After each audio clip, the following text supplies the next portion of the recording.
नमस्कार, DSP sir की class में आपका स्वागत है।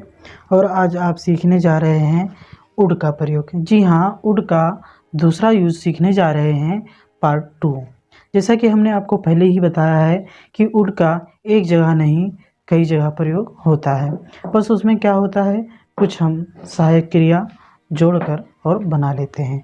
जैसे आज हम उड में, ये उड है ना, उड में हम अगर हैव जोड़ दें, यानी कि उड हैव दोनों साथ में हो जाए, तो उसका सेंस क्या निकलता है।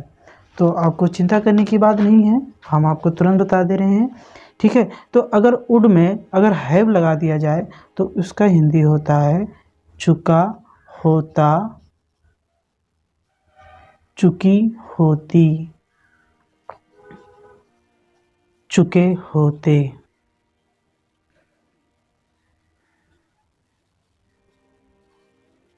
तो स्टूडेंट्स, अगर आपको कोई ऐसा पहचान मिलता है कि कोई भी सेंटेंस हो, अगर उसमें चुका होता, चुकी होती, चुके होते, अगर इस तरह से सेंटेंस निकल रहा है या उसमें देख रहे हो, तो आपको इसी तरह से उस सेंटेंस को बनाना है। ठीक है, तो आपको कैसे बनाना है अभी आपको बताया जा रहा है। ठीक है, लेकिन अगर अभी तक हमारे यूट्यूब चैनल को सब्सक्राइब नहीं किया है, तो हमारे यूट्यूब चैनल को सब्सक्राइब करके बेल आइकन को ज़रूर दबाएं और उसे ऑल पर सेलेक्ट कर लें, ताकि आने वाली वीडियो की नोटिफिकेशन सबसे पहले आपको मिले।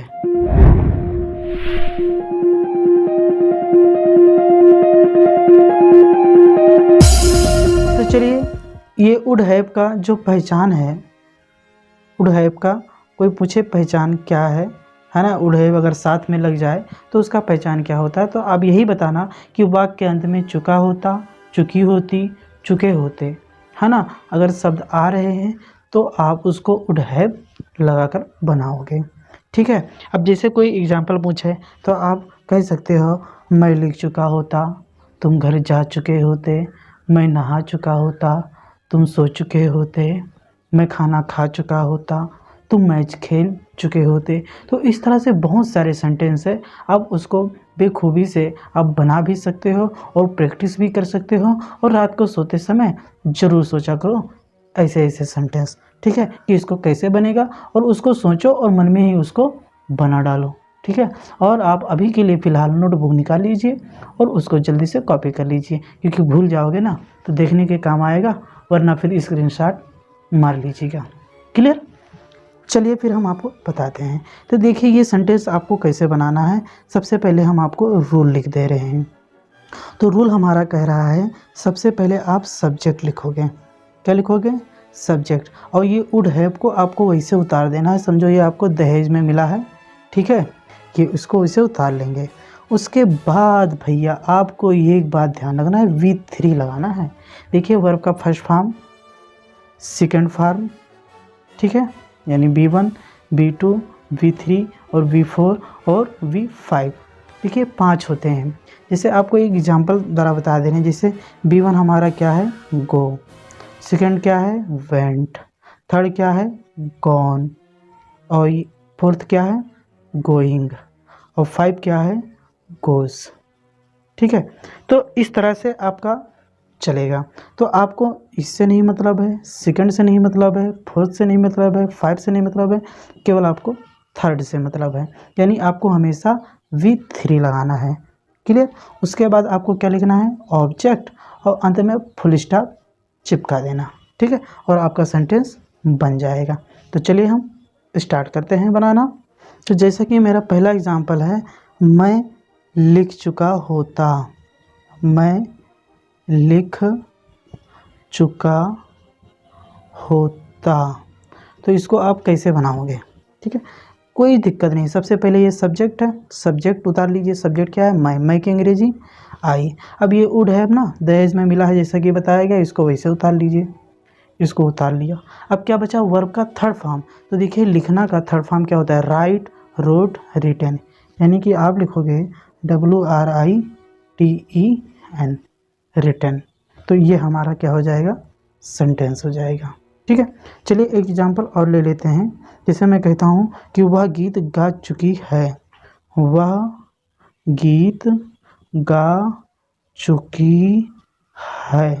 तो इसको कैसे बनाएंगे, देखिए यहाँ पे चुकी है यानी लड़की आया है, तो क्या लगाएंगे, सी। ठीक है, सब्जेक्ट हमारा सी हो गया। अब आपको वुड हैव को वैसे उतार लेना है। क्या करना है, वुड हैव को आप वैसे उतार लीजिए। ठीक है, उतार लिया।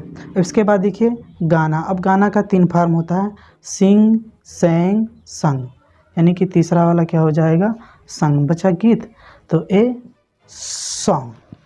क्लियर। अब जैसे एग्जांपल और मैं लेता हूँ कि वह मैच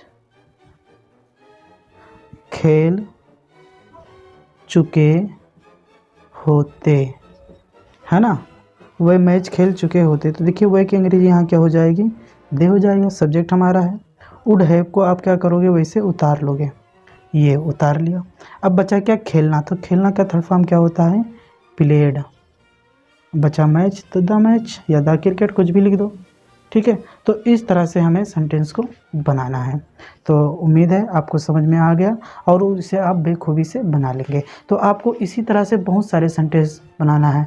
मैं छत पर सो चुका होता, मैं खाना खा चुका होता, पक्षी आकाश में उड़ चुके होते, सूरज पूरब में निकल चुका होता, तुम साइकिल चला चुके होते, वह दरवाज़ा बंद कर चुका होता। आप बहुत सारे सेंटेंस इस तरह से बनाइए और बनाकर प्रैक्टिस करिए। अगर स्टूडेंट्स आपको नेगेटिव सेंटेंस बनाना है तो आप क्या करोगे, तो सबसे पहले आपको सब्जेक्ट लिखना होगा, उसके बाद वुड, और यहाँ पर हैव होता था ना, तो अब हैव नहीं रहेगा। अब हैव की जगह पे क्या आ जाएगा, नॉट आ जाएगा। क्या आ जाएगा, नॉट।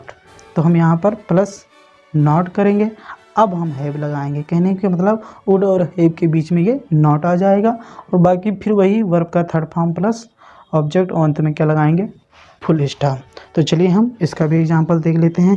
जैसे मैं कहता हूँ कि वह कार नहीं चला चुका होता, वह कार नहीं चला चुका होता। ठीक है, तो आप कैसे बनाओगे, देखिए सब्जेक्ट क्या है, ही, तो हम ही लिखेंगे। वुड है, वुड को इसे उतार देंगे, दहेज में मिला है ना। ठीक है, WOULD, वुड। अब नॉट के लिए नहीं, तो नहीं के लिए नॉट। अब हम हैव को लगाएंगे। ठीक है, हैव चौथे नंबर चले जाएगा, क्योंकि नॉट हमेशा हम तीसरे नंबर पे लगाते हैं, ये हमेशा याद रखना। फिर आपका वर्ब का थर्ड फॉर्म, तो इसका होता है ड्राइवन। थर्ड फॉर्म क्या होता है, ड्राइवन। अब बचा कार, तो ए कार। ठीक है, इस तरह से सेंटेंस को बनाना है। जैसे मैं कहता हूँ कि तुम छत पर नहीं सो चुके होते, तुम छत पर नहीं सो चुके होते।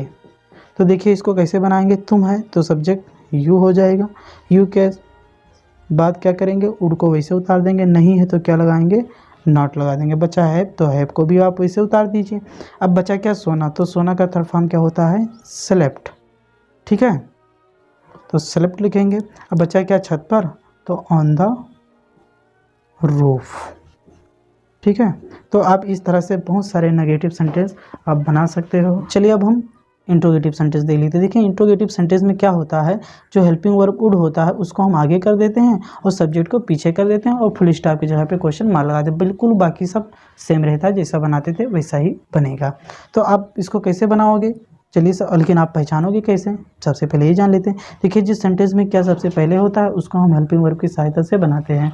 तो हम हेल्पिंग वर्ब को सबसे आगे कर देते हैं, तो हमने ये आगे कर दिया। तो चलिए हम एग्जाम्पल देख लेते हैं। जिससे मैं कहता हूँ कि क्या राम घर जा चुका होता, क्या राम घर जा चुका होता।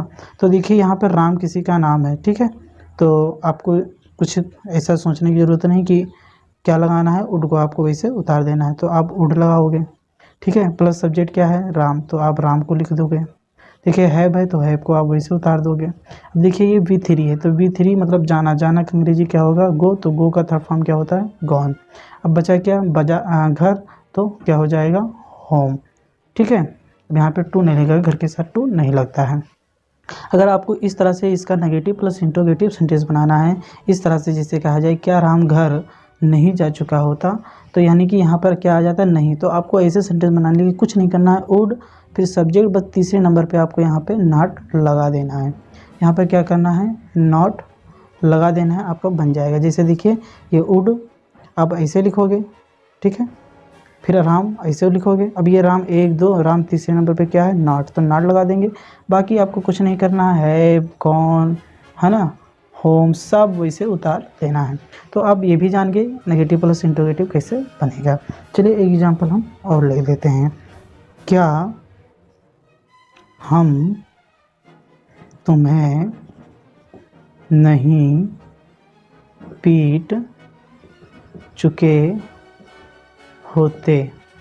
तो देखिए क्या हम तुम्हें नहीं पीट चुके होते, तो देखिए यहाँ पर नहीं भी आ रहा है और क्या भी आ रहा है, नेगेटिव प्लस इंटरोगेटिव बिल्कुल सेम इसी रूल से बनेगा। देखिए वुड है तो वुड को आपको पहले लिख देना है, ठीक है, ये लीजिए वुड को लिख दिया। फिर क्या है, सब्जेक्ट, तो सब्जेक्ट क्या है, हम की अंग्रेजी भी हो जाएगा। अब देखिए नहीं, क्योंकि नहीं आ रहा है ना, तो तीसरे नंबर पर आपको क्या लगाना, नॉट। उसके बाद आपको क्या उतारना है, उसके बाद V3 यानी पीटना। पीटना का थर्ड फॉर्म क्या होता है, बीटन। अब बचा तुम्हें, तो तुम्हें अंग्रेजी यू। क्लियर। तो इस तरह से हमारा इंट्रोगेटिव भी हो गया और नेगेटिव प्लस इंट्रोगेटिव दोनों हो गया। चलिए अब हम WH सेंटेंस देख लेते हैं। देखिए WH सेंटेंस में क्या होता है, ये WH तीवी, इसकी स्पेलिंग ना W या S से शुरू होती है, इसलिए इसका नाम WH या WH फैमिली कह सकते हैं। जिस सेंटेंस में क्या, क्यों, कब, कैसे, कहाँ, कितना, है ना, इनकी अंग्रेजी बीच में दिया हो सेंटेंस के, तो हम उनकी अंग्रेजी सबसे पहले लिखते हैं। इसलिए इनका रूल भी सबसे पहले क्या लिखा जाएगा, WH रूल में भी। उसके बाद आपको वुड को उतार देना है, ठीक है। उसके बाद आपको क्या लिखना है, सब्जेक्ट लिखना है, ठीक है।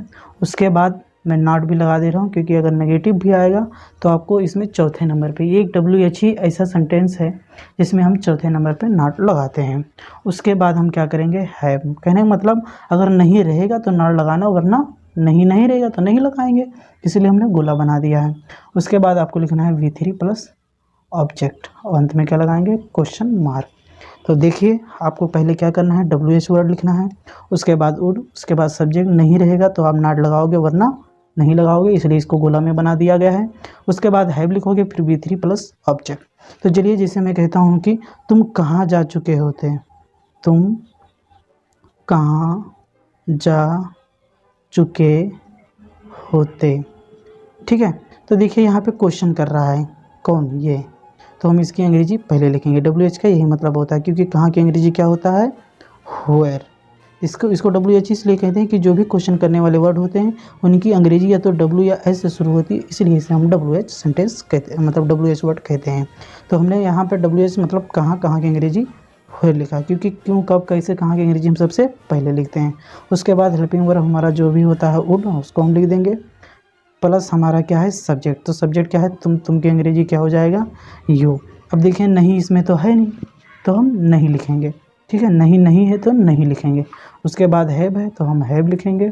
उसके बाद V3 है तो V3 मतलब जाना, तो जाना का थर्ड फॉर्म क्या होता है, गॉन। अब कहाँ जा चुके ये क्लियर नहीं है, इसका मतलब ऑब्जेक्ट नहीं दिया हुआ तो हम ऑब्जेक्ट नहीं लिखेंगे, ऐसे क्वेश्चन मार्क लगाकर हमारा सेंटेंस क्या हो जाएगा, कंप्लीट। तो देखिए इस सेंटेंस को क्या बनेगा, देखिए इसमें WH वर्ड क्यों है, तो क्यों की अंग्रेजी हम सबसे पहले लिखेंगे वाई। इसके बाद क्या है वुड, तो हम वुड को वैसे उतार लेंगे, दहेज में मिला है, प्लस सब्जेक्ट क्या है, राधा, तो हम राधा को पटक देंगे, ठीक है, हड्डी टूटी ना टूटे, राधा हो गया। देखिए नहीं है इसलिए इसमें हम नॉट लगाएंगे, देखिए सब्जेक्ट के बाद नॉट है तो हमने सब राधा के बाद नॉट लगा दिया। उसके बाद हैव है तो हैव को हम वैसे उतार देंगे। अब बचा का वर्ब का थर्ड फॉर्म, यानी कि आना का थर्ड फॉर्म होता है कम, केम, कम, यानी कि कम होगा। अब कहाँ से है, लखनऊ से। तो देखिए जब ये लखनऊ से अलग हो रही है, आने के लिए बात हो रही है, तो यहाँ पर गो नहीं, क्या लगेगा, फ्रॉम। चलो नीचे लिख दे रहे हैं, फ्रॉम लखनऊ, ठीक है। तो इस तरह से हम सेंटेंस को बनाएंगे। तो इस तरह से आप बहुत सारे सेंटेंस बना कर प्रयास करिए। और अगर आपको वीडियो अच्छी लगी है, अगर आप इसका पार्ट 3 जानना चाहते हैं वुड का, तो आप ज़रूर कमेंट कीजिएगा। और हमारे यूट्यूब चैनल को अगर सब्सक्राइब नहीं किया है तो लाइक, शेयर और सब्सक्राइब जरूर कीजिएगा, और बेल आइकन को ऑल पे जरूर सेलेक्ट कर लेना, ताकि वीडियो की नोटिफिकेशन सबसे पहले आपको। हेलो स्टूडेंट्स, हमारे यूट्यूब चैनल को सब्सक्राइब करके बेल आइकन को जरूर दबाएं, ताकि आने वाली वीडियो की नोटिफिकेशन सबसे पहले आपको मिले।